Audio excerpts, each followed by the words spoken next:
Hello everyone, అందరికీ నమస్తే. అందరూ ఎలా ఉన్నారండి? బాగున్నారా? నేనైతే చాలా బాగున్నానండి. ఇదైతే మాత్రము మండే వ్లాగ్ అండి. మా హస్బెండ్ నేను వ్లాగ్లో చూశారు కదా, ఊరు వెళ్ళారు. సో ఇంక ఈరోజు పిల్లలిద్దరిని నేను రెడీ చేసుకుని ఇంట్లో పనులన్నీ పూర్తి చేసుకుని వాళ్ళని స్కూల్కి అయితే తీసుకుని వెళ్ళాలి.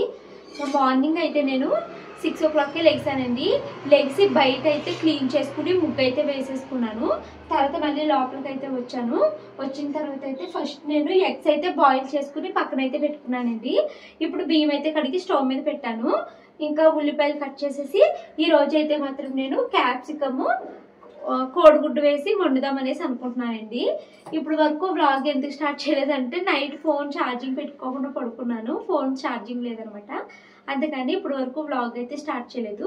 సో ఇప్పుడు నేను క్విక్గా వంట పని అయితే పూర్తి చేసేస్తానండి. ఇంక ఈరోజు మార్నింగ్ బ్రేక్ఫాస్ట్లోకి అయితే నిన్న నైట్ వండిన అన్నము మొత్తం అలాగే ఉండిపోయిందండి, సేల్ అవ్వలేదు. మళ్ళీ అన్నం మధ్యాహ్నానికి ఉండట్లేదు. సో అందుకని ఇప్పుడు పులిహార చేసేసుకుంటే మేము ముగ్గురు తినేయచ్చు, అన్నం మాకు సరిపోతుంది. సో అది పులిహార అయితే చేసేస్తానండి. సో ఇంకా వంట పని అయితే స్టార్ట్ చేస్తాను. ఇంకా బ్లాగ్ అలా జరుగుతుంది. వీడియో అయితే స్కిప్ చేయకుండా చూడండి.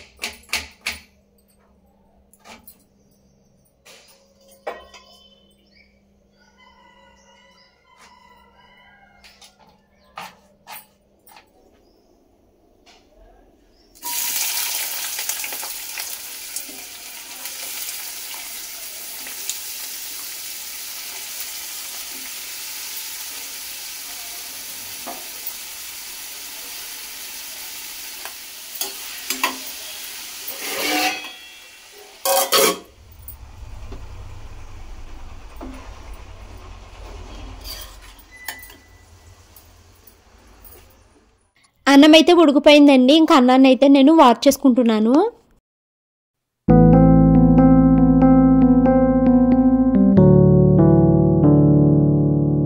స్టవ్ మీద ఇందాక ఉల్లిపాయ ముక్కలు అయితే పెట్టాను కదండి. ఉల్లిపాయ ముక్కలు అయితే చాలా వరకు మగ్గిపోయినాయి. ఇప్పుడైతే ఇంకా నేను దీంట్లోకి కారం అయితే వేసుకుంటున్నాను. కారాన్ని కూడా కాసేపు అయితే నేను నూనెలో వేగనిస్తానండి.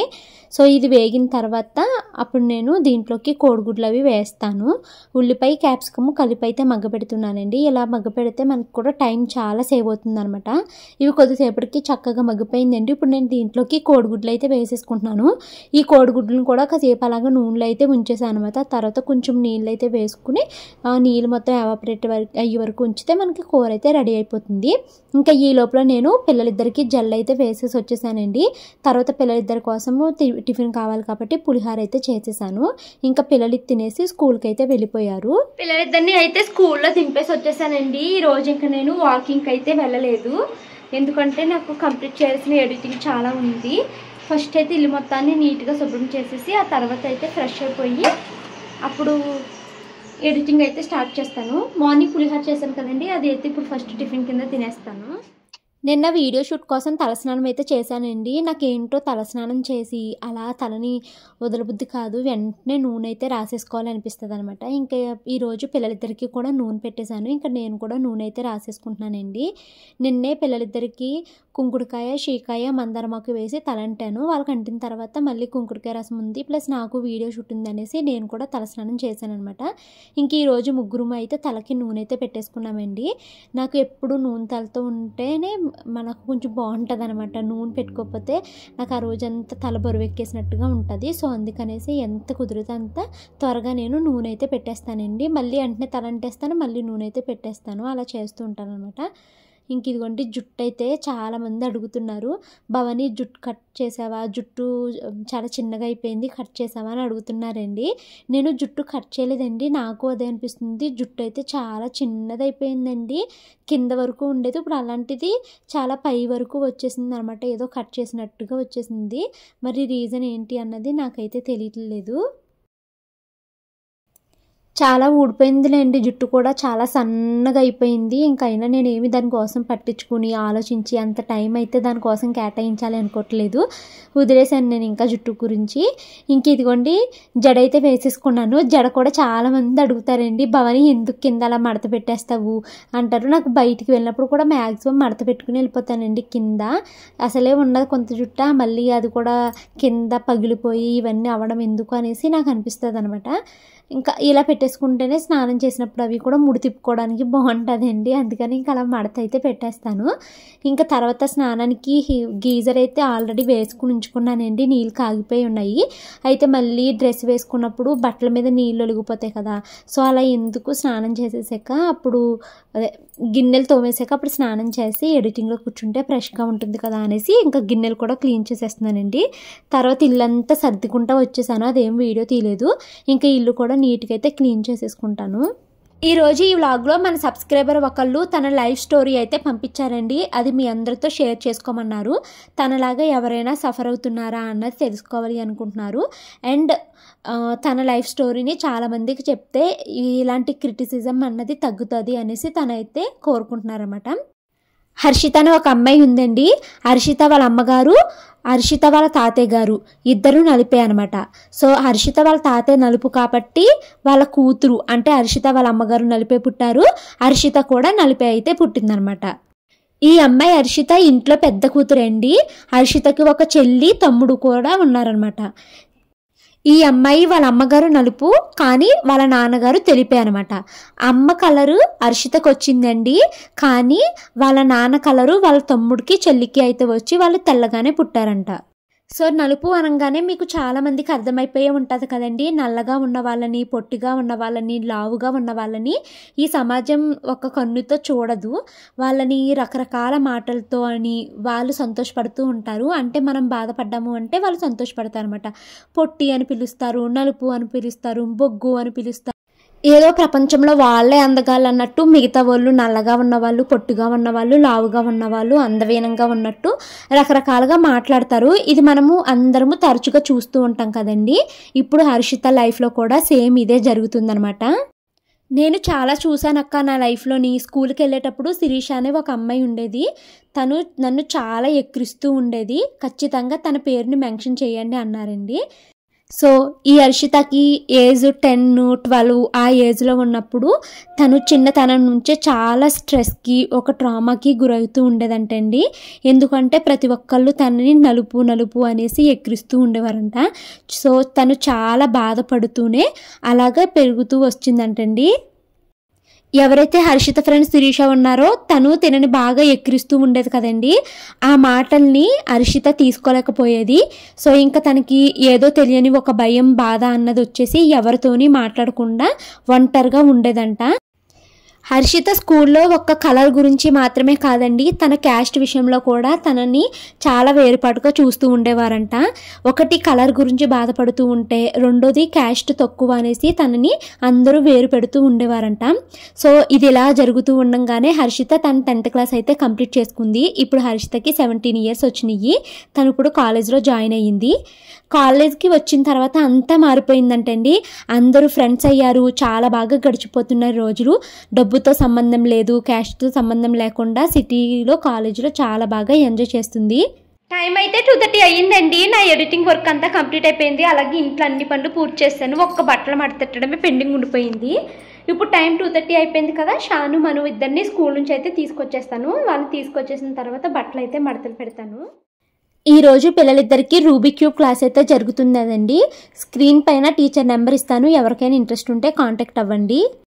సో మనము హర్షిత టాపిక్ని కంటిన్యూ చేద్దాము.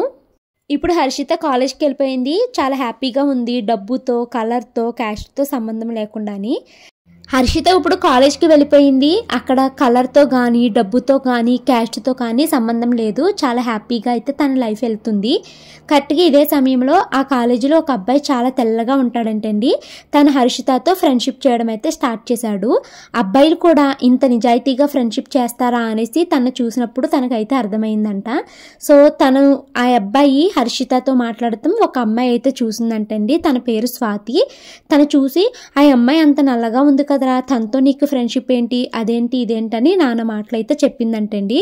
సో ఆ రోజు హర్షితకి మళ్ళీ చాలా బాధ కలిగింది. అయినా మనము విలేజ్లో ఉన్నా, సిటీలో ఉన్నా, ఎక్కడున్నా కూడా కలర్ ఉంటేనే రెస్పెక్ట్ ఉంటుంది అని నాకు అర్థమైంది అనేసి చెప్తుందండి. అసలు నేను ఏం తప్పు చేశాను, నల్లగా పుట్టడం నా తప్ప అని చాలా ఏడ్చిందంటండి. 5 years ఉన్నప్పుడు ఫ్యామిలీ మెంబర్స్ అందరూ కలిసినప్పుడు చూసి నవ్వేవారంట. వీళ్ళ ఫ్యామిలీ మెంబర్స్ తిన్న చూసి నవ్వుతున్నారు, కానీ వాళ్ళేమి మరీ అంత తెలుపు అప్సరసలాగా చాలా అందంగా కూడా ఏమీ లేరంటండి. ఈ అమ్మాయి బాగా నలుపుంటే వాళ్ళు కొంచెం నలుపు తక్కువ అంతే. అయినా కూడా నువ్వు మాకన్నా ఎక్కువ నలుపున్నావు, ఇంత నలుపున్నావు ఏంటి అనేసి చాలా సర్కాస్టిక్గా మాట్లాడుతూ ఫ్యామిలీ మెంబర్స్ అందరూ అలా నవ్వుకుంటే తనకి చాలా చాలా బాధ అనిపించేదంటండి. ఇంకా ఇలా హర్షితని 5 years ఏజ్ ఉన్నప్పటి నుంచే ఫ్యామిలీ మెంబర్స్ ఏంటి, ఫ్రెండ్స్ ఏంటి అందరూ కలర్ గురించి ఎగతాళి చేస్తూ మాట్లాడుతూ ఉండడం వల్ల హర్షిత నలుగురితో కలవలేకపోయింది. అలాగే తనలో తానే చాలా చిన్నప్పటి నుంచి ఎంతో ట్రామా అయితే ఫేస్ చేస్తూ వచ్చిందండి. హర్షిత చెప్తుందండి, ఇప్పటికీ నేను ఏ ఫ్యామిలీ ఫంక్షన్కి వెళ్ళనక్క, నా జీవితమే ఒక సాహసంలాగా అనిపిస్తుంది, నాకు ఇవన్నీ చాలా బాధ కలిగిస్తాయి, స్టిల్ ఇప్పటికీ నా కలర్ విషయంలో నేను ఎందుకు ఇలా పుట్టాను అనేసి బాధపడుతూనే ఉంటానక్క అనేసి తనైతే తన విషయాన్ని అయితే చెప్పుకుంటూ వచ్చిందండి. నాకైతే చాలా బాధ అనిపించిందండి. ఏమో నేను నలుపుగానే పుట్టాను, కానీ నేను ఎప్పుడూ నా కలర్ విషయం గురించి ఎవరి దగ్గర ఎలాంటి మాటలు అయితే పడలేదు. నాకు ఈ స్టోరీ చదివినప్పుడు వాకింగ్కి వెళ్ళినప్పుడు నాకు అదే గుర్తొస్తూ ఉంటుందండి. ఎందుకు అంటే నేను నల్లగానే పుట్టాను, బట్ ఏ ఒక్కరూ నన్ను నలుపు అది ఇది అని నన్ను ఎవ్వరూ ఒక మాట అనలేదు. ఒకవేళ నన్ను కూడా అలా చిన్నప్పటి నుంచి కలర్ విషయంలో వేధిస్తూ ఎవరైనా ఉంటే నేను అది ఎలా తీసుకోగలిగేదాన్ని అని అనిపించింది. ఇంకా తర్వాత అయితే నన్ను ఎక్కువగా పొట్టి అని ఏడిపించేవారండి. ఆ విషయంలో మాత్రం నేను అసలు ఊరుకునేదాన్ని కాదు, గొడవ పెట్టేసుకునేదాన్ని అనమాట. సో హర్షిత విషయం అయితే మాత్రం నాకు చాలా క్లియర్గా అర్థమైందండి. తను చాలా బాధపడుతుంది, స్టిల్ ఇప్పటికీ ఆ బాధలోనే ఉంది అని నాకు అనిపించింది అనమాట. సో హర్షిత ఖచ్చితంగా ఈ వ్లాగ్ అయితే చూస్తుందండి. తనకి మీరు ఏమని సమాధానం చెప్తారు, తనని తాను మోటివేట్ చేసుకుని ముందుకు ఎలా వెళ్ళొచ్చు అనేసి మీరు ఏమన్నా చెప్పాలి అనుకుంటే కామెంట్స్ రూపంలో అయితే చెప్పండి. నా వరకు నేను ఏమని చెప్తాను అంటే, నేనైతే ఇతరుల గురించి అసలు పట్టించుకోవద్దనే చెప్తానండి. ఇతరులు 100 మాటలు అంటారండి, కానీ మన అవసరానికి ఎవరు ఏమీ హెల్ప్ చేయరు. సో మనము పట్టుదలతో ఉండి మనం ఏదైతే సాధించాలి అనుకుంటున్నామో దాని మీద ఫోకస్ పెడితే చాలు. ఈ కలరు, ఈ క్యాస్ట్ ఇవన్నీ మనకి టెంపరీ అండి. అసలు ఇవన్నీ మనకి తూచైపోతాయి ఎప్పుడంటే మనము అనుకున్న గోల్ని అచీవ్ చేసి మనని ఎగతాళి చేసిన వాళ్ళందరికన్నా పై ఎత్తుకు వెళ్ళామనుకోండి, అప్పుడు వీళ్ళందరూ దేక్కుంటా మన దగ్గరకు వచ్చి చేయి చెప్తారు. సో నేనైతే మాత్రము నన్ను ఎవరైనా ఎగతాళి చేసినా, నన్ను ఎవరైనా నానా మాటలు అన్నారనుకోండి, వాళ్ళందరికీ నేను నా సక్సెస్తోనే సమాధానం చెప్పాలి అనుకుంటాను. సో ఇదైతే నేను చెప్పేదండి. మీరేమైనా చెప్పాలి అనుకుంటే మీరు కామెంట్స్లో చెప్పండి. అలాగే మన సబ్స్క్రైబర్లు ఎవరైనా ఇంకా ఇలాంటి ఇష్యూ మీద ప్రాబ్లమ్ని ఫేస్ చేస్తే కనుక కామెంట్ చేయండి. టైం అయితే 7 o'clock అవుతుందండి. పిల్లలిద్దరిని కరాటేకి తీసుకెళ్ళి ఇంటికైతే వచ్చేసాను. వచ్చిన తర్వాత ఫస్ట్ అయితే బియ్యం కడిగి స్టవ్ మీద పెట్టాను. మినపప్పు అయితే నానబెట్టానండి, రేపు నుంచి ఇడ్లీలు వేసుకుందాము అనేసి. సో ఫస్ట్ అయితే నేను మినపప్పు నీట్గా పొట్టు అయితే తీసేసి గ్రైండర్ అయితే వేసేస్తాను. ఈరోజు బ్లాగ్ చాలా బాగా షూట్ చేయాలి అనుకున్నాను, కానీ మా వారు లేక నాకు అసలు ఏమీ పని చేయబుద్ధి కావట్లేదు. కళ్ళు బాగా స్ట్రైన్ అయిపోయినట్టుగా ఉన్నాయి, పడుకోవాలనిపిస్తుంది. సో పప్పు రుబ్బేసాక మీతో అయితే మాట్లాడతాను. ఇంకా పప్పు అయితే రుబ్బేస్తున్నానండి. పప్పు అయితే నలుగుతుంది. ఈ లోపల నేను రవ్వ అయితే తీసుకుని దాన్ని నీట్గా 2 times వాష్ చేసి నీళ్ళు లేకుండా ఒక గిన్నెలోకి అయితే పిండుకుంటున్నానండి. ఇదిగోండి మినపప్పు కూడా నలిగిపోయింది. ఇంక ఈ పప్పుని నేను ఆ రవ్వలోకి అయితే తీసేసుకుంటాను. ఈ పిండిని నేను ఇంకా ఒక 2-3 days హాయిగా వేడివేడిగా ఇడ్లీలు వేసుకుని తింటే చాలా బాగుంటుంది. నాకు అన్నిటికన్నా ఇష్టమైన బ్రేక్ఫాస్ట్ ఈ ఇడ్లీ అండ్ వేరుశనగ గుళ్ళు చట్నీ అండి. మీ ఫేవరెట్ బ్రేక్ఫాస్ట్ ఏంటి అన్నది కామెంట్ చేయండి. సో ఇంకా ఇంట్లో పనులన్నీ కంప్లీట్ అయిపోయినాయండి. ఇంకా భోజనం చేయాలి. పప్పు రుబ్బడం అయితే కంప్లీట్ అయిపోయిందండి. ఇంకా పిల్లలకి అన్నం తినిపిస్తూ నేను కూడా భోజనం అయితే చేసేస్తున్నాను.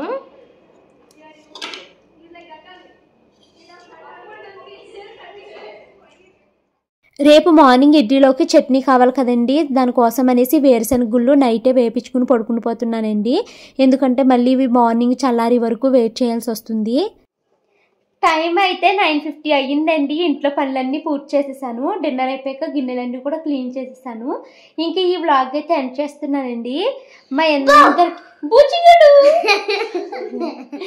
మా అందరికి పెదాలు అయితే బాగా పగిలిపోయి మంటలు వచ్చేసి బాధలు వచ్చేస్తున్నాయండి. స్కిన్ కూడా బాగా డ్రై అయిపోయి తెలుస్తుంది, స్కిన్ అంతా గొరుకుగా అయిపోతుంది. సో అందుకని ఫుల్గా వ్యాక్సిన్ రాసేసాను. మా ముగ్గురికి రాసేసుకున్నాము. ఇంక ఈ వ్లాగ్ అయితే ఇక్కడితో ఎండ్ చేస్తున్నానండి. వీడియో నచ్చితే కనుక లైక్ చేసి కామెంట్ చేయండి. Thank you so much for watching this video. Bye bye. Good night. మా మనుగడ ఆంజనేయ స్వామి మూతి చూడండి. బాయ్.